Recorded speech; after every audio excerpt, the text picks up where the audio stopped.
Asanteni sana, and thank you very much for your comments and your words of encouragement.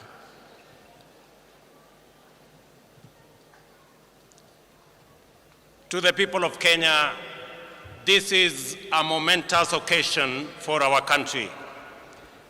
Our politics and our elections have never failed to be emotive, engaging, and dramatic.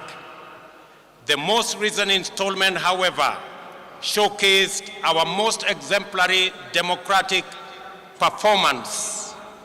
This day comes on the back of a peaceful election following an intense issue-based campaign in which major coalitions made up of strong political parties canvassed their agenda and took it for examination by the people of Kenya. The Independent Electoral and Boundaries Commission stewarded a transparent and credible election whose result faithfully reflects the democratic will of the people of Kenya.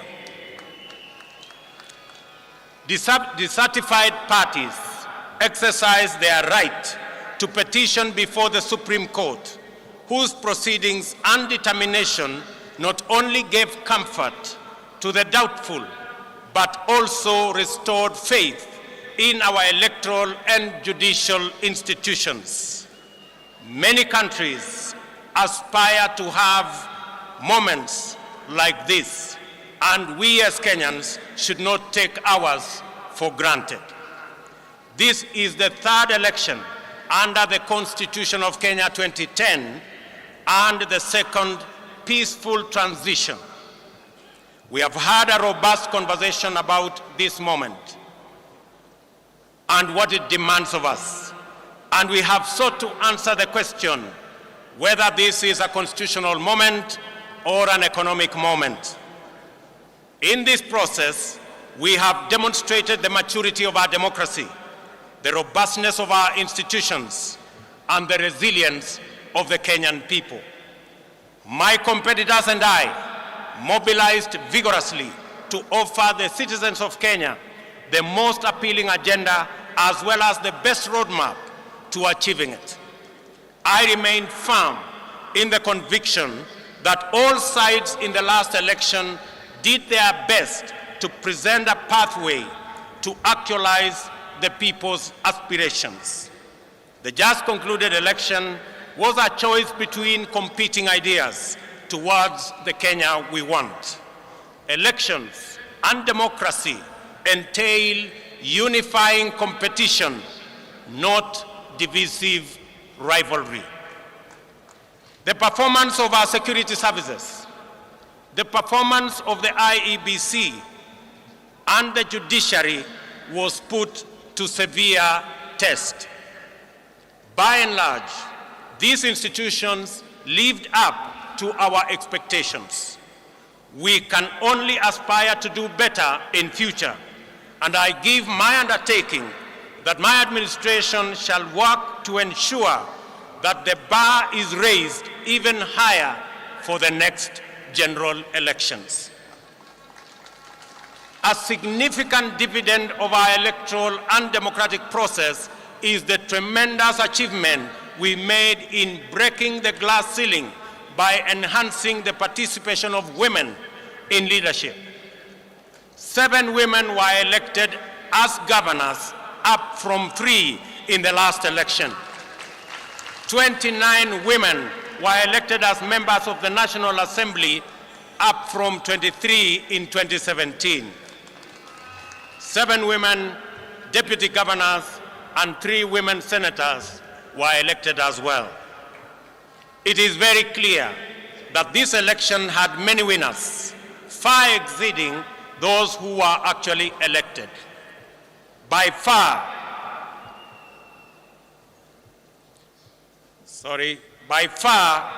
the largest winners of this election is the people of Kenya.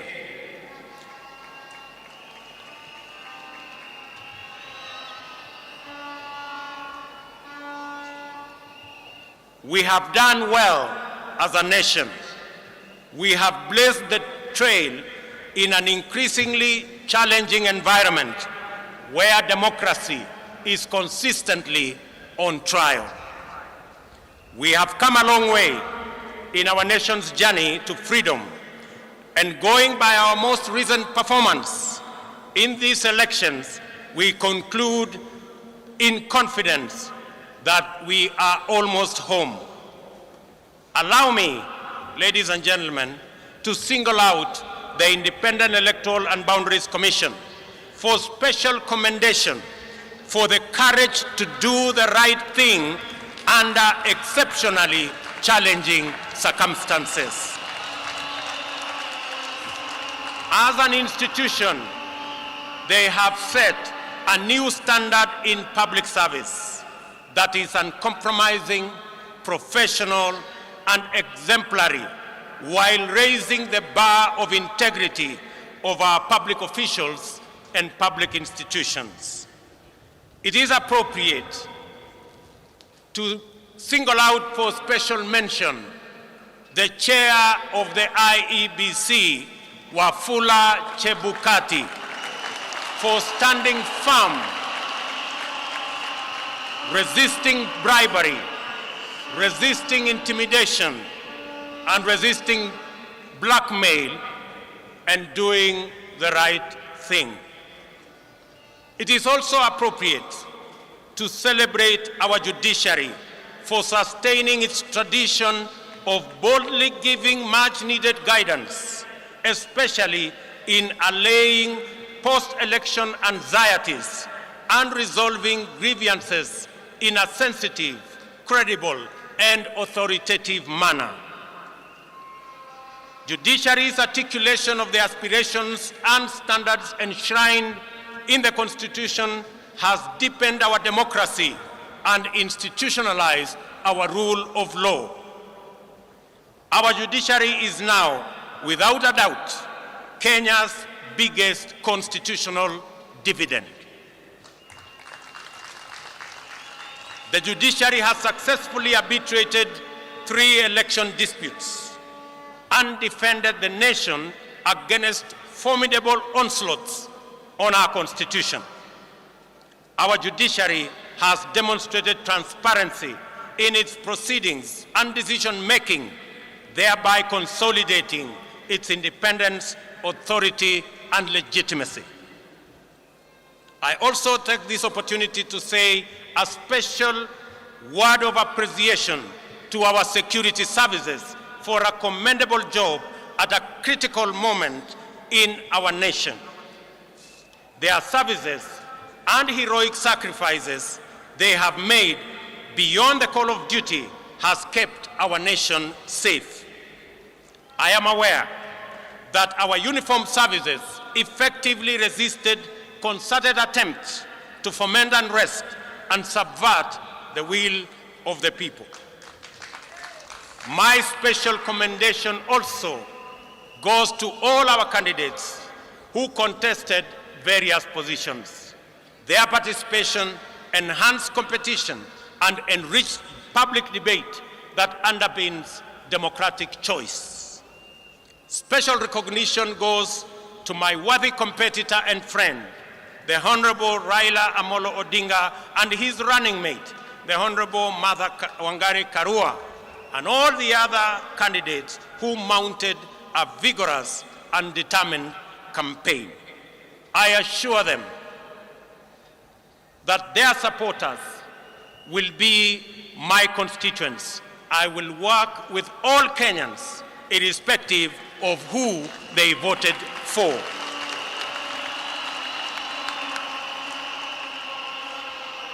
Our special gratitude also goes to millions of Kenyans in the hustler movement for tirelessly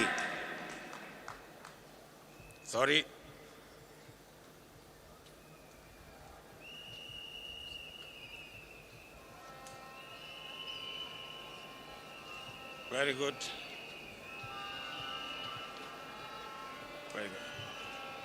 Our special gratitude also goes to millions of Kenyans in the hustler movement for tirelessly mobilizing for the campaign and executing a historic revolutionary feat, perhaps as great as the daring exploits of our legendary freedom fighters. This includes all our campaign volunteers, agents, mobilizers, and those who contributed whatever they could in whatever form to keep the movement going. I also appreciate our religious community and institutions for their support, their prayers, and encouragement.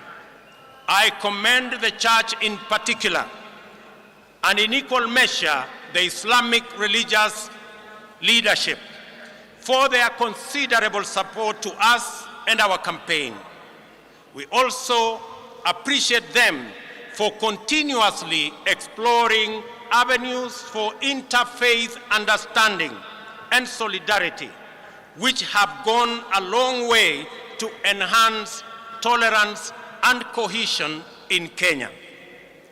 Faith-based institutions continue to play a noble and indispensable role in our communities, and I commit that we will enhance our partnership, build on our collaboration, and enhance our support to them. At this juncture, it is important for me to speak directly to the youth, and especially those who participated in one way or another in the election campaigns. I commend you for resisting pressure and enticement to be misused as agents of conflict and disruption during the electioneering period. I also congratulate those who went out to seek various roles within campaigns and election, thus playing their part in keeping Kenya's democracy robust. Even if your candidate did not win, your participation in the activities of our political parties, campaigns, and elections is the beginning of political internship. My political journey, similarly, began as a young campaign volunteer, fresh out of university in 1992. Your experience and lessons learned should form the basis for your leadership journey going into the future. We have all therefore emerged out of this contest stronger, more united, and alive to the issues that are common to all of us. We should remain conscious that we have all been elected to work together in ensuring that our children go to school, our people have food and decent health care, and our young people have jobs, and our workers have dignified livelihoods. For we believe strongly that every hustle matters. Dreams and ambitions live in the hearts of Kenyans who struggle daily against daunting odds, often with nothing except stubborn hope. Some succeed, others fail, while others also do not even get a decent chance. Before the nation and the world today, I stand with great humility and profound joy as a living testimony that with faith in God, willingness to work hard, and a commitment to a vision, dreams can become reality in the fullness of time.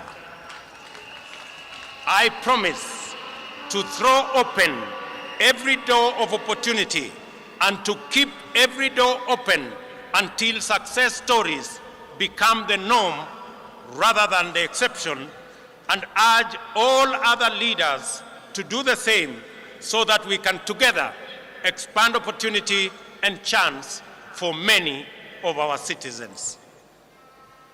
Ladies and gentlemen, we should consolidate our success in the just concluded elections and enhance the capacity and performance of our governance institutions. The innovative deployment of technology to secure election results has been the Electoral Commission's pioneering breakthrough. Going forward, we will support the IEBC's institutional capacity so as to expand the deployment of technology to cover all elections, from those of MCA to those of the President. I also believe that there is tremendous opportunity for IEBC to support electoral processes in our political parties as part of the broader democratic development. To consolidate the place of the judiciary in our constitutional and democratic dispensation, my administration will respect judicial decisions while we cement the place of Kenya as a country anchored on democracy and the rule of law. Our campaign for financial independence of the judiciary has paid off with the implementation of the Judiciary Fund on July 1 this year. My administration will scale up the budgetary allocation to the judiciary by an additional 3 billion shillings annually for the next 5 years. These resources will support the bottom-up scaling of justice by increasing the number of small claims courts from the current 25 to 100. We will also work with the judiciary to build high courts in the remaining 7 counties and magistrates' courts in the remaining 123 sub-counties, and support their ongoing digitization program. These interventions will empower the judiciary to adjudicate and expeditiously conclude corruption cases, commercial disputes, and all other matters, thereby enhancing access to justice and efficiency in our judiciary.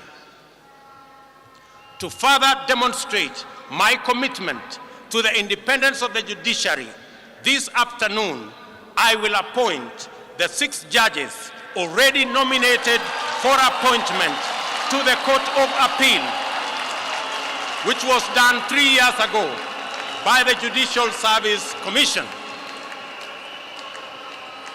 And tomorrow, I shall preside over their swearing in so that they can get on with the business of serving the people of Kenya.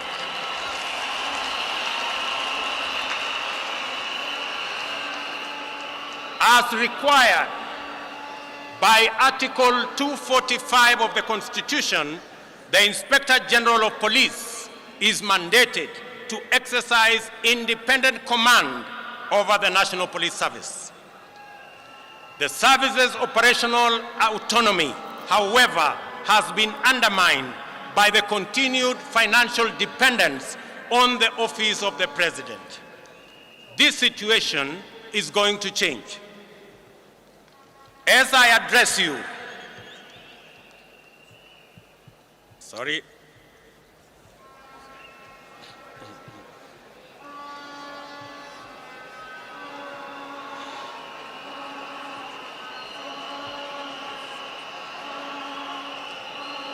one moment. Good. There we are. As I address you, I have instructed that the instruments conferring financial autonomy to the National Police Service by transferring their budget from the Office of the President and designating the Inspector General as the accounting officer be placed on my desk for signature this afternoon.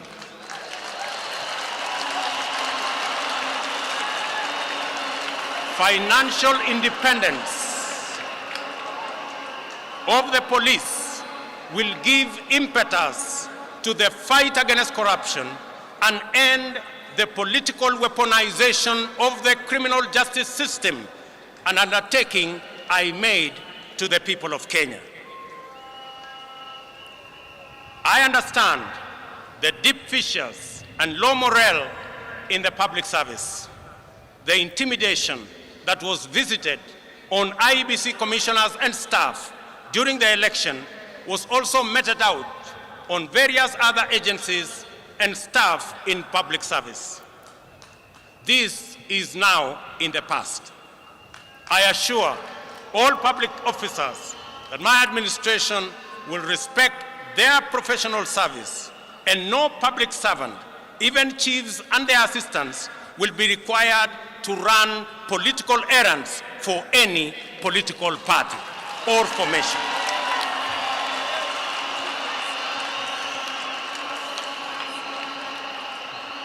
Ladies and gentlemen, we anchored our campaign on the platform of the economy premise on job creation and the well-being of the people of Kenya, and we have been working continuously on the measures to bring down the cost of living.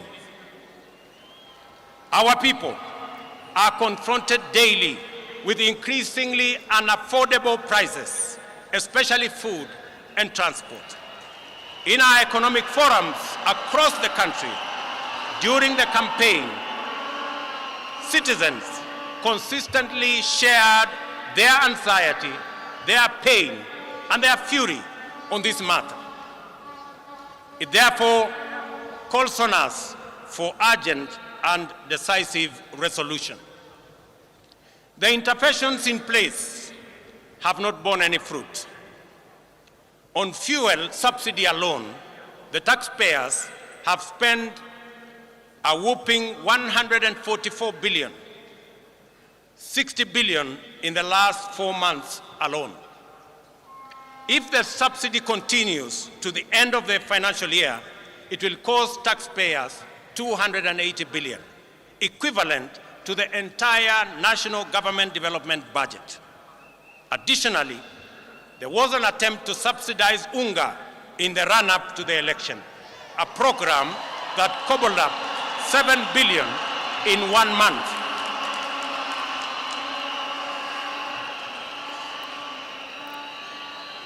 In addition to being very costly, consumption subsidy interventions are prone to abuse.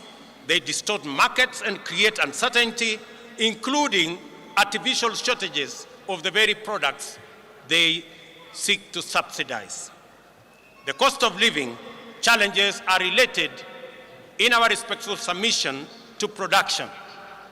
Our strategy to bring down the cost of living is predicated on empowering producers. The forecast for maize harvest this year is below 30 million bags against a normal production of 40 million bags. The main cause of the decline in production is the high cost of farm inputs. Our priority intervention, therefore, is to make fertilizer, good quality seed, and other agricultural inputs affordable and available. For the short rains, we have already made arrangements to make 1.4 million bags of fertilizer available at Kenya shillings 3,500 for a 50-kilogram bag, down from the current 6,500. This fertilizer will be available from next week. I appeal to county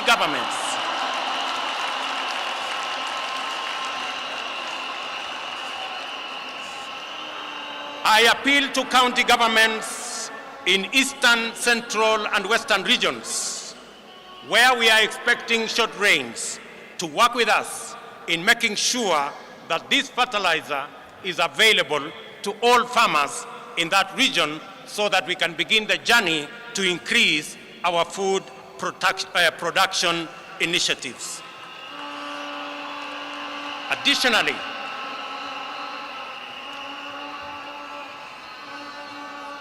Additionally, to cushion tea farmers, we have made arrangements with KTDA to immediately supply tea farmers with fertilizer at 3,500 shillings, down from Kenya shillings 5,600.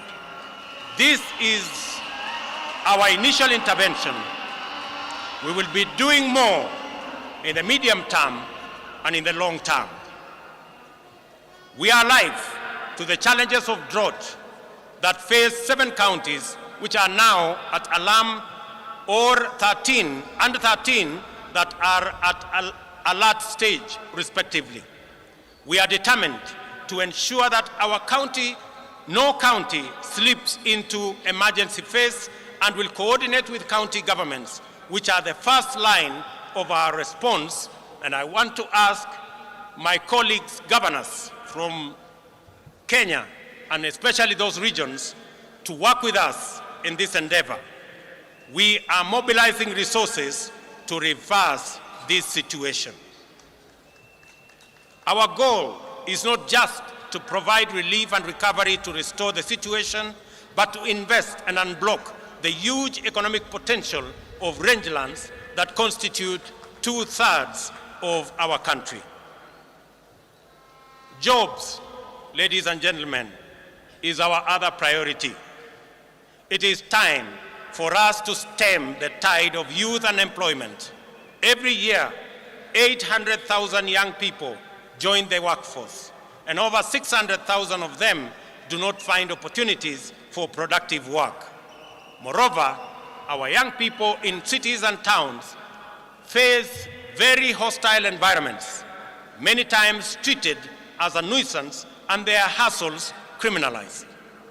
Those who seek to set up formal businesses are faced with a bureaucratic monster that is multiple licenses. Our immediate agenda is to create a favorable business and enterprise environment, decriminalize livelihoods, and support people in the informal sector to organize themselves into stable, viable, and credit-worthy business entities. This is the essence of the bottom-up economic model, which creates a path for traders and entrepreneurs to build linkages, experience safety, and enjoy security as they go about their enterprises. We will work with county governments to create frameworks that provide secure trading places in our cities and in our towns. We have committed specifically in the city of Nairobi to work with the county government of Nairobi to build an additional 20 markets in the city of Nairobi alone, as we work with other counties to achieve their plans. Financial inclusion and access to credit are critical in addressing the fundamental factors of cost of living, job creation, and the people's well-being. We shall take measures to drive down the cost of credit. Our starting point is to shift the Credit Reference Bureau framework from its current practice of arbitrary, punitive, all-or-nothing blacklisting of borrowers, which denies borrowers credit. We will work with credit reference bureaus on a new system of credit score rating that provides borrowers with an opportunity to manage their credit worthiness. This will eliminate the culture of blacklisting.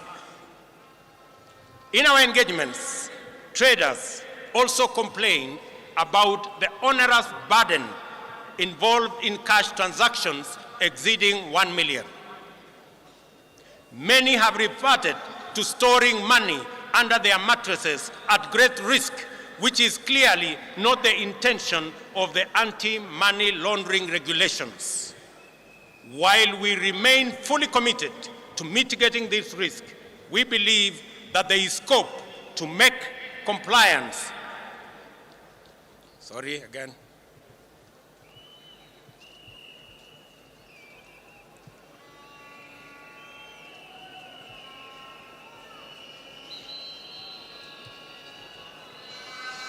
Very good.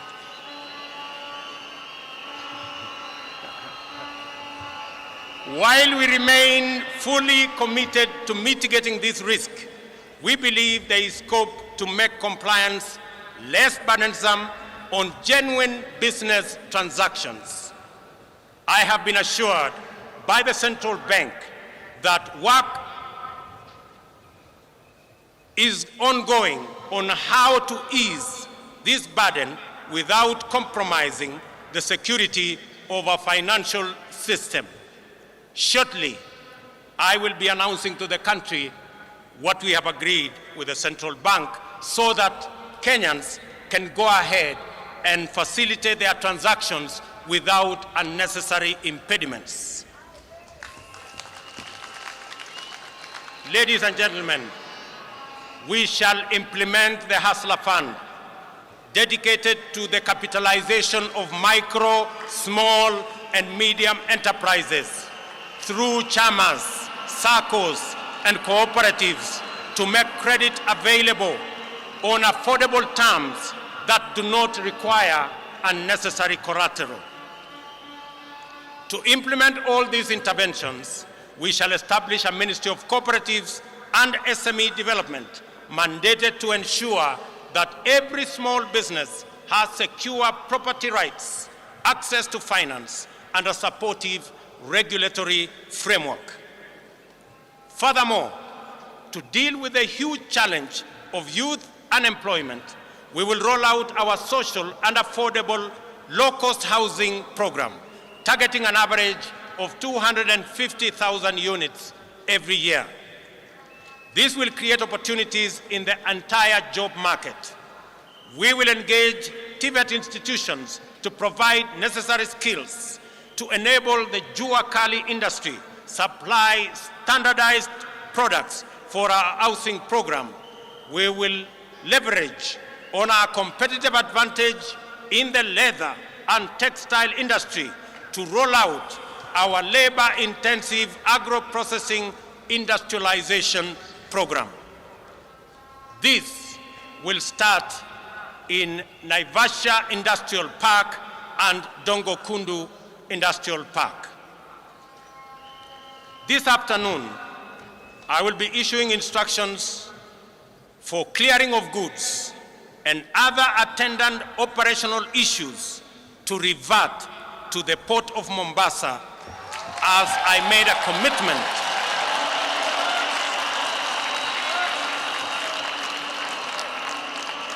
to Kenyans. This will restore thousands of jobs in the city of Mombasa. Ladies and gentlemen, we must stabilize our public finances.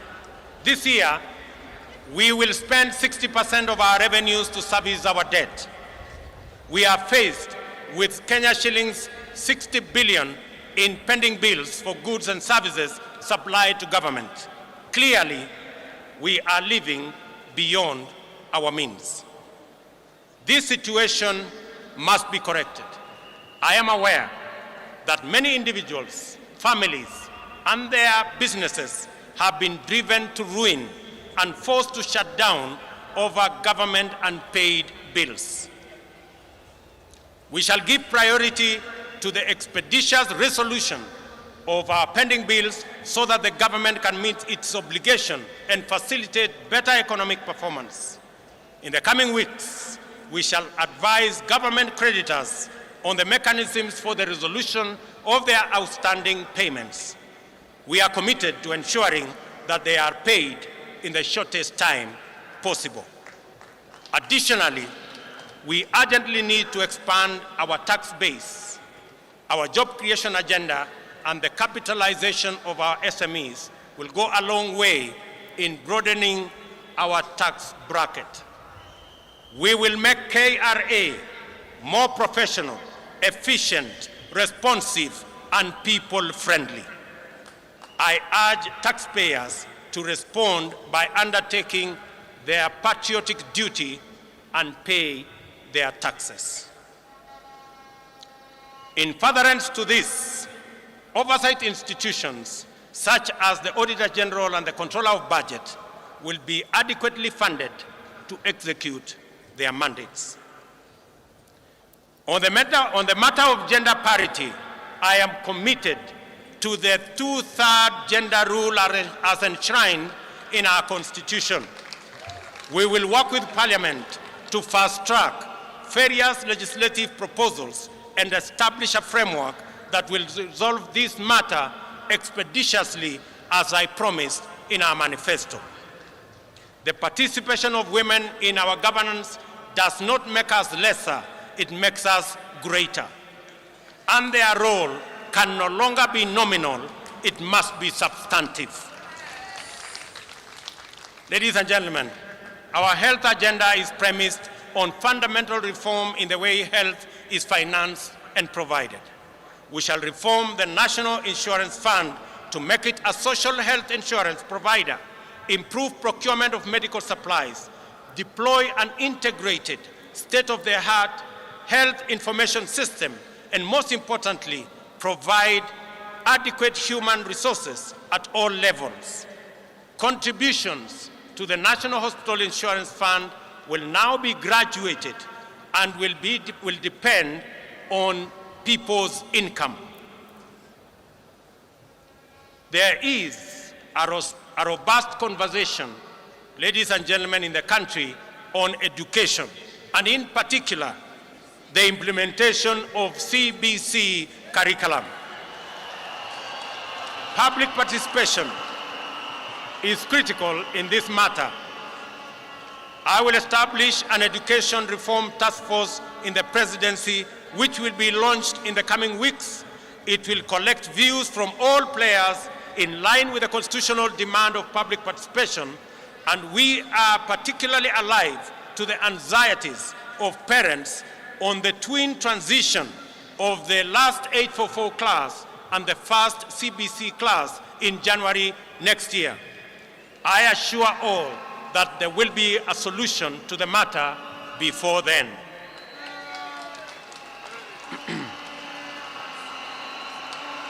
We have elevated our diaspora to the 48th county. The complaint has always been that the diaspora does not receive adequate attention and attention they deserve. The focus has been on remittances, while the fundamental rights as citizens have been neglected. To correct this oversight, I pledge to elevate diaspora to a ministry level, strengthen diaspora services in all embassies, work with Parliament to set up a committee that will exclusively deal with diaspora issues, and set up a mechanism for public participation by Kenyans living in diaspora.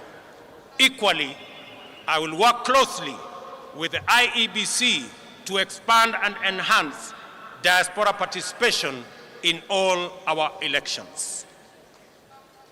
Ladies and gentlemen, devolution and sharing of power and resources is not just a national value, but a principle of governance in our Constitution, but it also is the crown jewel of our constitutional dispensation and the proudest achievement of the citizens of the Republic of Kenya.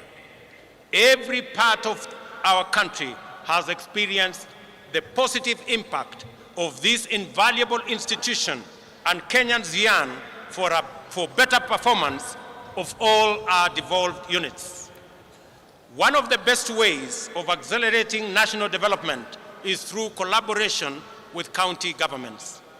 As Deputy President, I witnessed firsthand the tremendous potential of intergovernmental synergy and look forward to scaling up our capacity to harness these bountiful possibilities. Because of this realization, I have no hesitation in accelerating the transfer of outstanding functions to counties together with the attendant resources. To promote budget efficiency and minimize disruptions and delays in devolved service delivery, my administration commits to take necessary measures to secure the timely disbursement of revenues allocated to county governments. The success of devolution depends on sound intergovernmental relations. There is a template which incorporates lessons from successes as well as failures in past engagements, and we stand a stronger chance of making devolution work better. Kenya will continue ladies and gentlemen, to be a dedicated partner to peace, security, and prosperity of East Africa region. We look forward to deepening our integration.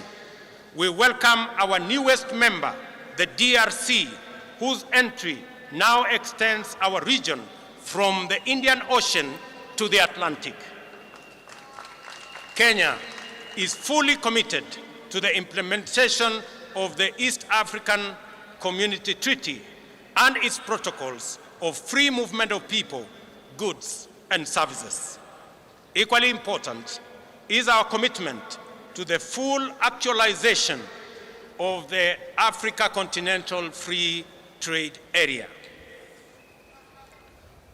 Ladies and gentlemen, Kenya will continue playing its role in international diplomacy at the bilateral and multilateral levels, appreciating that we are host to major international agencies, including the United Nations. I commit on the peace initiatives in our country, in our region, including both in Ethiopia and in the Great Lakes region.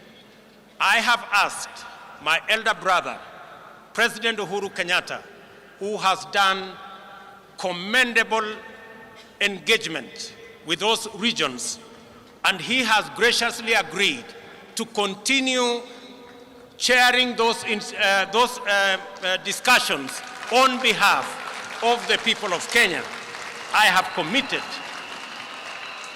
that the government of Kenya, and myself in particular, will support those initiatives that will be chaired by President Uhuru Kenyatta. And I want to thank you, Your Excellency, for graciously agreeing to support us and to help me in those interventions. Among the central concerns of my government will be climate change. In our country, women and men, young people, farmers, workers, and local communities suffer the consequences of climate emergency. It is not too late to respond. To tackle this threat, we must act urgently to keep global heating levels below the 1.5 Celsius, help those in need, and end addiction to fossil fuels. Africa has the opportunity to lead the world. We have immense potential for renewable energy. Reducing costs of renewable energy technologies make this the most viable energy source. Kenya is on transition to clean energy that will support jobs, local economies, and sustainable industrialization. In Kenya, we will lead this endeavor by reaffirming our commitment to transition to 100% clean energy by 2030. We call on all our brothers and sisters in our continent to join us in this journey. As members of the international community, we shall support a successful climate summit in Africa in November by championing delivery of finance and technology needed for Africa to adapt to climate impacts, support those in need, and manage the transition. My administration is ready to work with global partners to fight pandemics and other health emergencies. We are also committed to promoting Kenya's vigilance and efficacy in responding to emerging public health challenges. We stand ready to play our role in the collective effort to keep the public safe. I call upon countries that have developed vaccines to make them available to us. Ladies and gentlemen, my government commits to create a business-friendly environment, eradicate barriers that hamper business development and growth, and make Kenya one of the most compelling and attractive business destinations. We are an open, democratic society founded on freedom and justice. We take pride in receiving visitors and offering them our legendary hospitality. Kenya is a land of immense natural beauty and unforgettable delights. Ladies and gentlemen, I stand here on my day one as president. I make a commitment that in the days ahead, I will make pronouncements that are going to better define the trajectory of my administration. I promise to make every Kenyan proud and to ensure the economic well-being of all of us. Without exception, ladies and gentlemen, I want to thank you for being patient with us, and I want to commit that I will work hard for all the people of Kenya, irrespective of who or how they voted. I also promise to work with all the leaders,